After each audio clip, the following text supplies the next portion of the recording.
Hello friends, welcome back.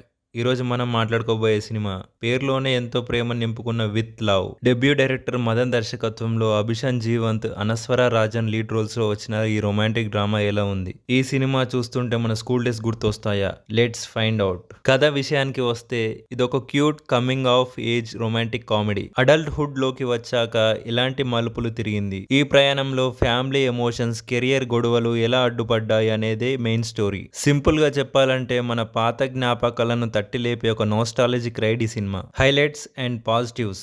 Performances. హీరోగా అభిషాన్ జీవంత్ కి ఇది మొదటి సినిమా అయినా చాలా కాన్ఫిడెంట్ గా నటించారు. ఇక అనస్వర రాజన్ గురించి చెప్పనక్కర్లేదు. తన ఎక్స్ప్రెషన్ తో సినిమాని మరో లెవెల్ కి తీసుకెళ్లింది. మ్యూజిక్. షాన్ రోల్డన్ మ్యూజిక్ ఈ సినిమాకి మెయిన్ పిల్లర్. పాటలు వినడానికి ఎంత బాగున్నాయో విజువల్స్ తో కలిపి చూస్తుంటే అంతకన్నా ఎక్కువ బాగున్నాయి. డైరెక్షన్. డైరెక్టర్ మదన్ గారు చాలా సింపుల్ స్టోరీని చాలా రియలిస్టిక్ గా ప్రజెంట్ చేశారు. ఎక్కడ అతి అనిపించలేదు. సినిమాలో మైనస్ పాయింట్స్ అంటే సెకండ్ హాఫ్ లో కొంచెం నెమ్మదిగా సాగుతుంది. కొన్ని మెలోడ్రామా సీన్స్ మనకు ముందే ఊహించినట్టుగా అనిపిస్తాయి. ఫాస్ట్ ఫేస్ యాక్షన్ సినిమాలు కోరుకునే వారికి ఇది కొంచెం స్లోగా అనిపించవచ్చు. ఫైనల్ గా విత్ లవ్ ఒక heart warming and feel good movie. Romantic dramas ఇష్టపడే వారికి, ముఖ్యంగా యూత్ కి ఈ సినిమా బాగా కనెక్ట్ అవుతుంది. సూపర్ స్టార్ రజనీకాంత్ గారు కూడా ఈ సినిమాను చూసి వెరీ నైస్ అని మెచ్చుకున్నారంటే ఇందులో ఏదో ఒక మ్యాజిక్ ఖచ్చితంగా ఉంది. ఈ సినిమాకి నేను ఇచ్చే రేటింగ్ 3/5. ఈ వీడియో కనుక మీకు నచ్చినట్లయితే లైక్ చేయండి, షేర్ చేయండి, మన ఛానల్ని సబ్స్క్రైబ్ చేయండి.